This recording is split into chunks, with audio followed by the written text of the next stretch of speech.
আসসালামু আলাইকুম। প্রিয় দর্শকবৃন্দ, আপনারা যারা আমার জাগো জনতা এবং নীরব জনতা চ্যানেল থেকে আমার এই অনুষ্ঠানটি দেখছেন, তাদের সকলকে আমি জানাই শুভেচ্ছা। আজকে আমি একটু খুশি মন মানসিকতায় আছি। মানে খুবই ভালো লাগছে আমার। কেন ভালো লাগছে সেটা অবশ্যই আপনাদের কাছে স্বীকার যাব। যেমন একটা সময় আমি তত্ত্বাবধায়ক সরকার অথবা অন্তর্বর্তীকালীন সরকার যেটাই বলি, আসিফ নজরুল সাহেবের সাথে আমার খুবই ঘনিষ্ঠতা ছিল।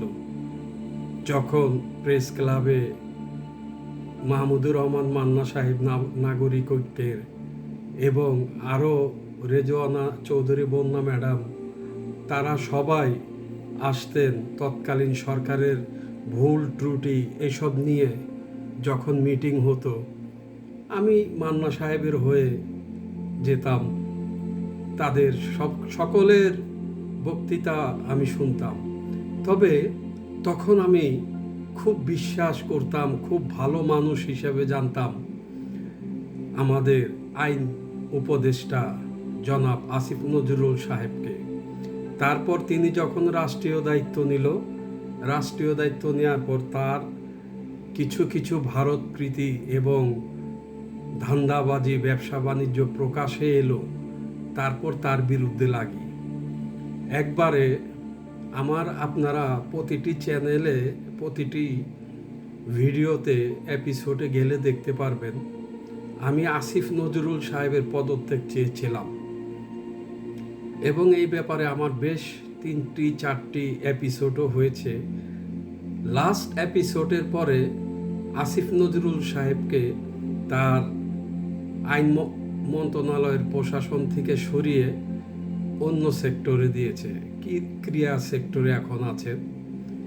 আলহামদুলিল্লাহ, আল্লাহর কাছে যা চেয়েছি আসিফ নজরুল সাহেবের পরিবর্তন আইন উপদেষ্টা থেকে যে কোনোভাবে হোক আল্লাহ তা পূরণ করেছে।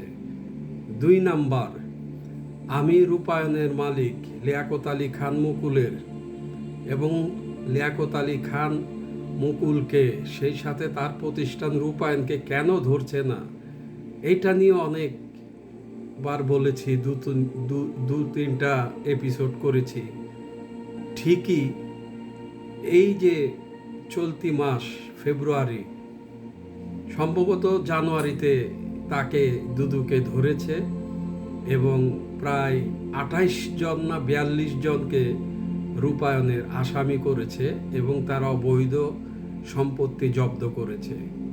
এজন্য শুকরিয়া আল্লাহর কাছে যে আমার এপিসোডগুলো প্রচারের পরে হয়তোবা যে দুর্নীতি করে সে একদিন ধরা খাবেই এবং আল্লাহ তার বিচার করবেই। যাই হোক, রূপায়ণের মালিক লিয়াকত আলী খান, তার প্রতিষ্ঠান রূপায়ণ সহ জব্দ হলো দুদকের কাছে। 3 নাম্বার, আমি 29 জন ঋণ খেলাপি প্রার্থীর কথা তুলেছিলাম। তখন এটা নিয়ে বেশ কিছু গালি আমি খেয়েছিলাম মানে ইনবক্সে। কিন্তু দুদুকে ঋণ খেলাপি প্রার্থীগুলোকে ধরলো কেন জানি না, ধরে সেই অনুযায়ী ব্যবস্থা নেয়নি। এখনও ঋণ খেলাপি অনেক প্রার্থী আছে, ইলেকশন করবে। সর্বশেষ গত 6 তারিখের ভিডিওতে আমি যখন সবাই হাদির বিচার নিয়ে সেই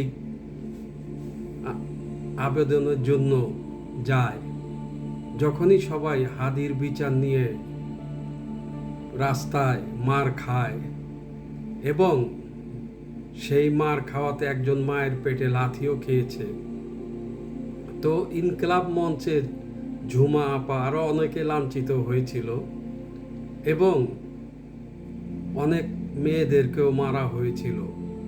ঠিক 6 তারিখের আমার এপিসোডে আমি বলেছিলাম একজন পুলিশ তার বিচার যেন পায়।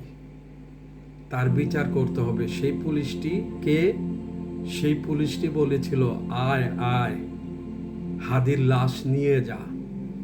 আমি 6 তারিখে এপিসোডে দাবি জানিয়েছিলাম তার উপযুক্ত বিচার এবং তাকে যেন পুলিশ প্রশাসন থেকে বরখাস্ত করা হয়।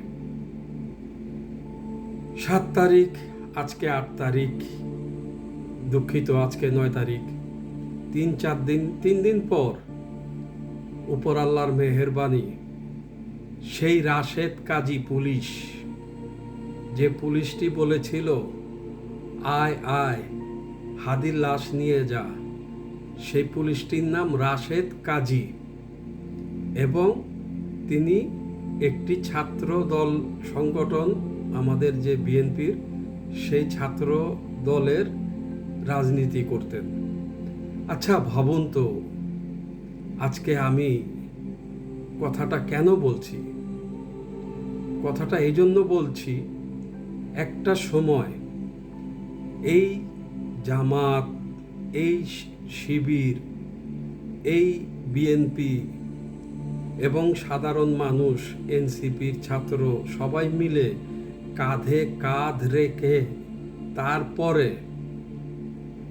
স্বৈরাচার ফ্যাসিস্ট একটা সরকারকে নামিয়েছে।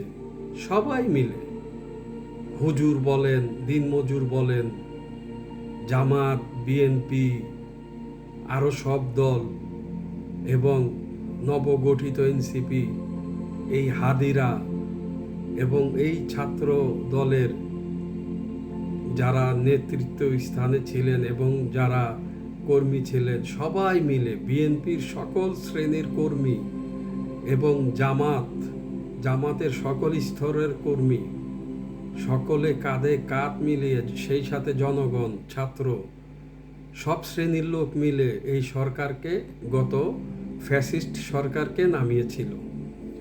সেই জায়গায় 15 মাস পরে যখন হাদির হত্যার বিচারের জন্য ইনকিলাব মঞ্চ হইতে দাবি জানাতে গেল, সেই জায়গায় পুলিশদের সেই আগের মতো আচরণ।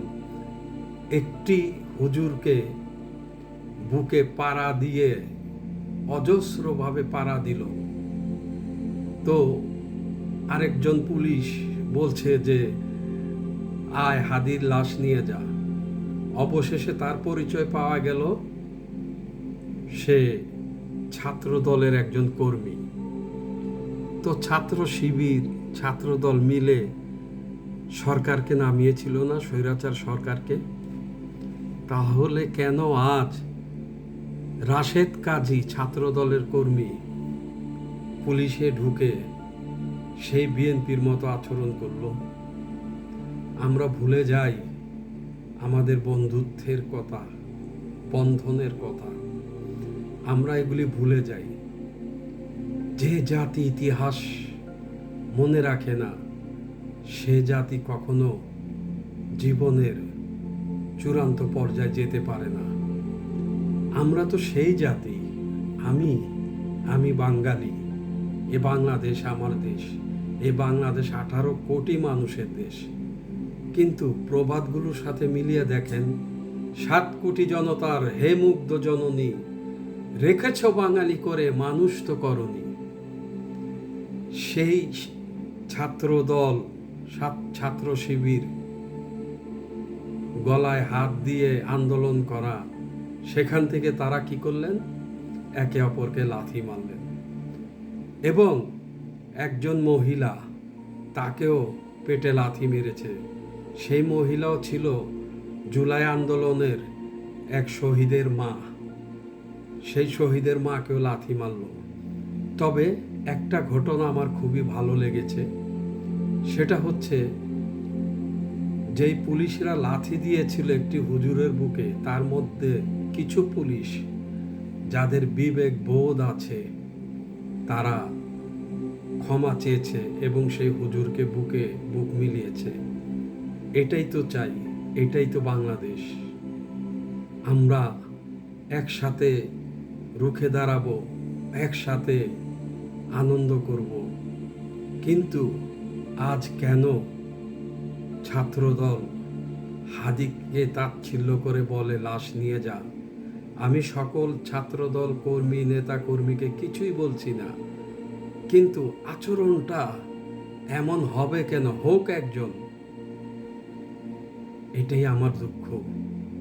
তো যাই হোক, আমি আবারও বলি, আল্লাহর কাছে শুকরিয়া, গত 6 তারিখে আমি এই রাশেদ কাজীকে গ্রেপ্তার করা হোক, পুলিশ থেকে বঞ্চিত করা হোক, তার চাকরি থেকে এপিসোড করেছিলাম।